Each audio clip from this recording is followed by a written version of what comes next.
Welcome to Kiwi DIY Investing.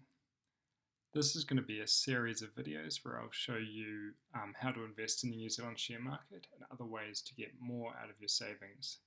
The reason I'm doing these is I've noticed a lot of my friends and especially fellow young Kiwis, a lot of them have money sitting in the bank or saving up for an investment property, and I want people to know there's a hell of a lot of other options out there to get some passive income, and I'll show you it's not as hard or as scary as people make it out to be.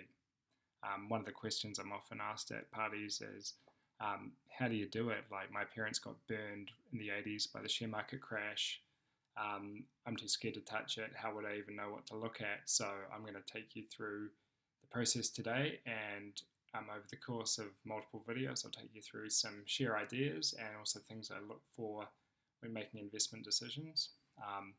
So the first will be the basics. Today we'll be looking at brokers, broker types, and the very basics of the share market.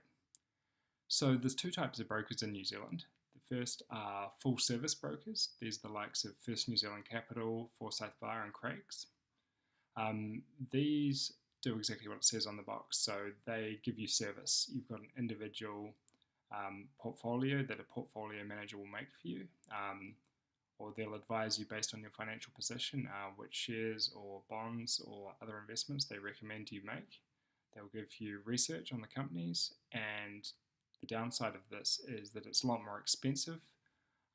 So often you pay a fee in addition to brokerage, and the brokerage is much higher. So brokerage is how much you pay to execute a buy or a sell on the share market. The other type of broker in New Zealand is online brokerage. So examples of this are ANZ and ASB securities. So for example, in this video today, I'll be taking you through ANZ securities, which is what I use personally. So these, you have to do all the research yourself. You've got access to information on the companies and their news releases and financial reports that they release to the market, but you won't get any recommendations above and beyond generic ones provided by Reuters. So it's really up to you. Personally, I think this can be immensely satisfying, and you can tailor it to how you want to invest. But it does take a lot more research and education, which I've found to be really interesting and has become my passion. So the screen I've got shows some of the larger New Zealand companies, and I'll take you through what this means.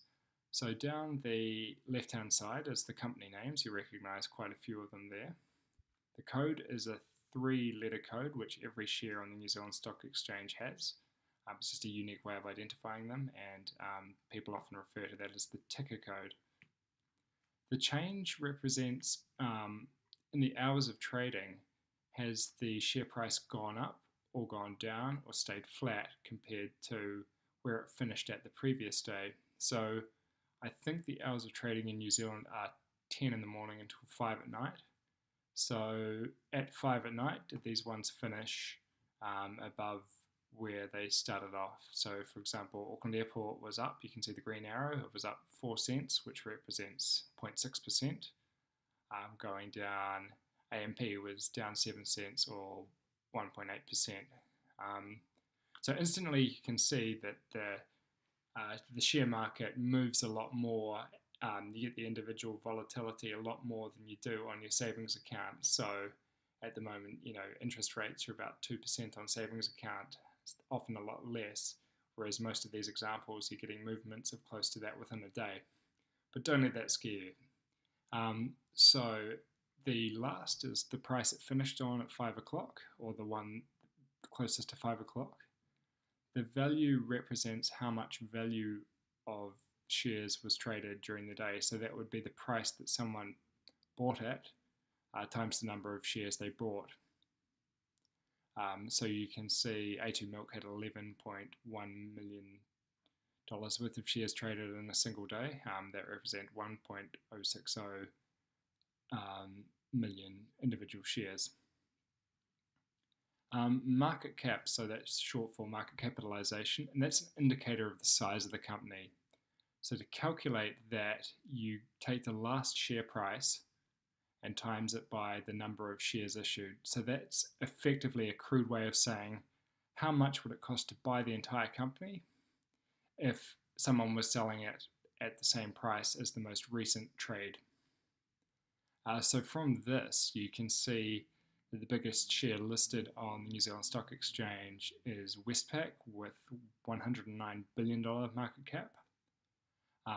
And that goes all the way down to, for example, Z Energy at 2.8 billion. And this is a selection of the largest market cap companies, so they go right down to about 10 million.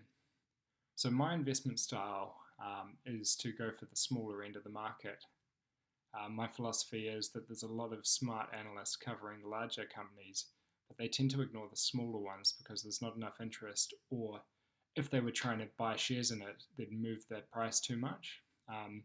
This is where your advantage lies as a small retail investor. So retail investors are what they call individuals like myself, compared to wholesale investors, funds, investment banks that are often restricted into only being able to buy the bigger shares. And finally, out to the right, you can see the number of trades. That just represents how many people have bought and sold shares in any given day. So again, A2 Milk had the most with 1,015 individual trades. So what I'm going to do now is I'm going to drill down into an individual company. So I'm going to go into Ryman. So Ryman is a retirement village developer, operates in New Zealand and Australia. It's been very successful over the years, and it's kind of invented a successful business model that a lot of other retirement village operators are now copying. So if we look at what happens when I click on the main page for Ryman Healthcare, you can see the same information as what we saw on the last page. So shares, the last share traded was $12.36.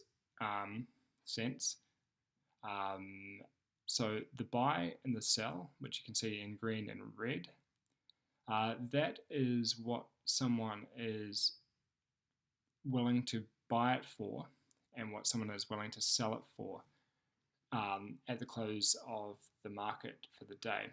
So I can drill down into what's called the depth, and I think this is a good way to explain how a market functions.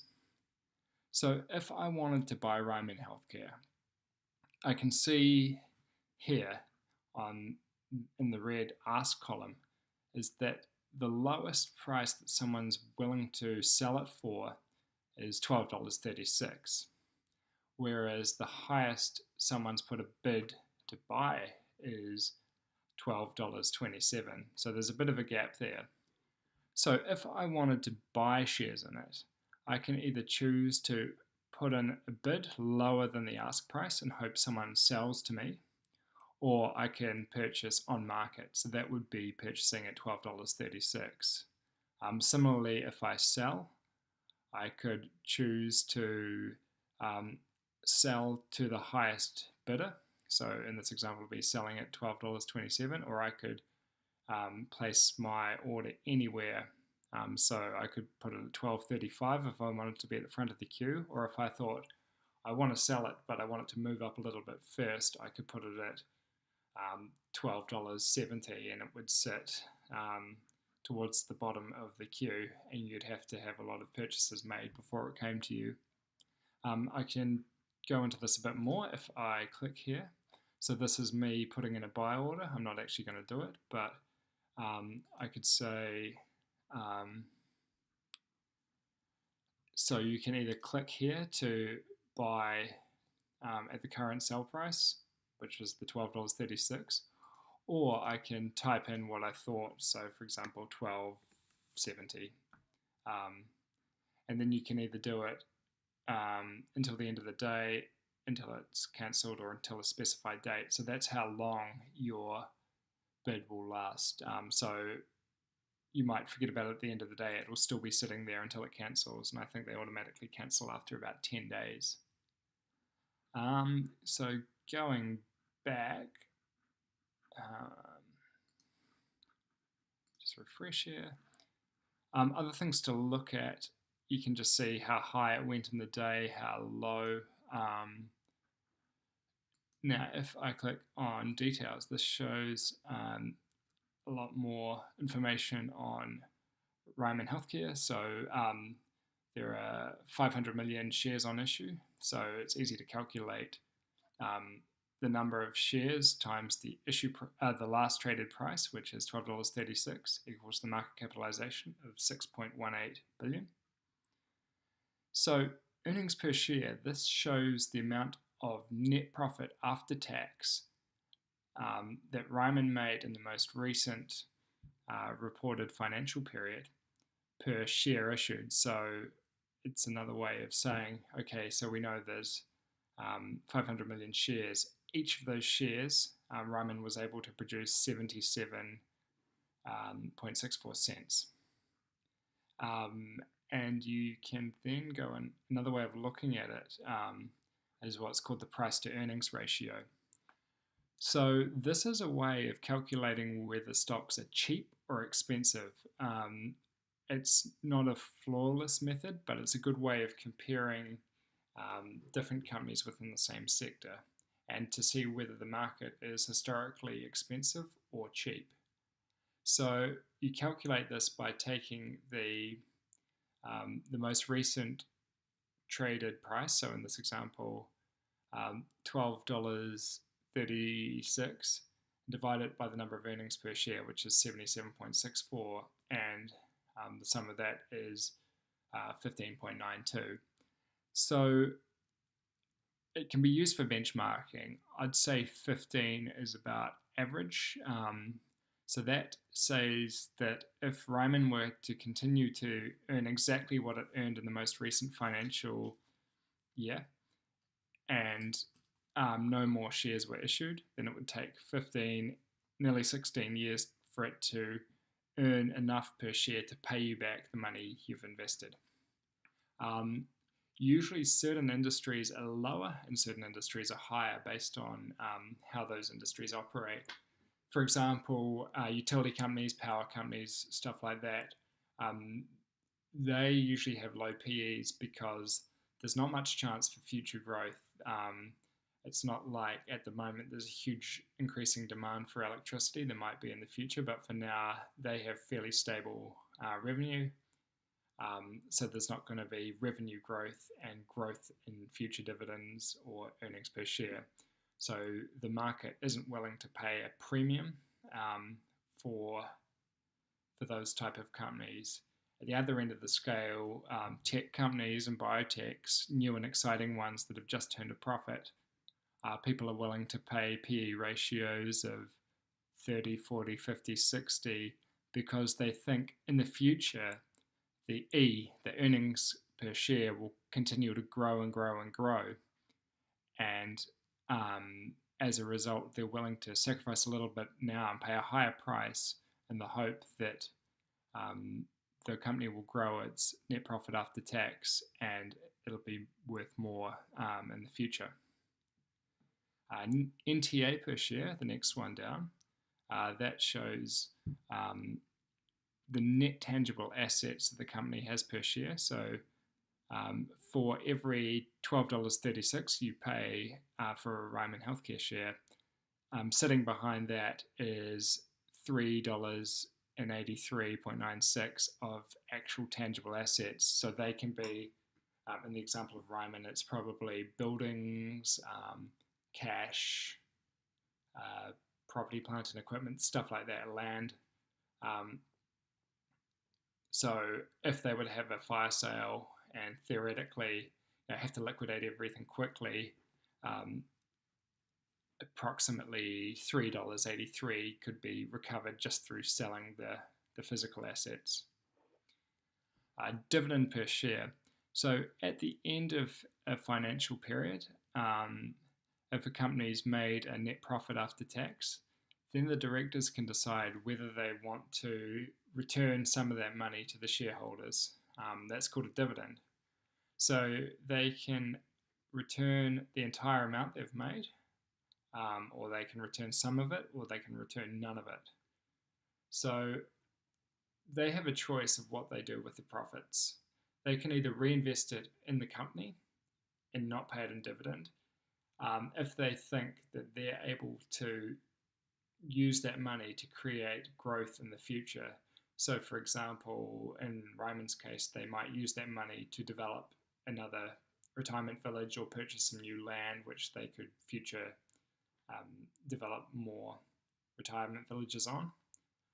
So they might think, okay, we could return it to shareholders and they could do what they want with it, or we know that we can historically invest it and get much higher returns, and grow the company faster and make that individual share worth more and more and more by retaining it ourselves. So as a result, you can see that of the earnings per share of 77.64 cents, Ryman pays under a third at 20.4 cents back to shareholders.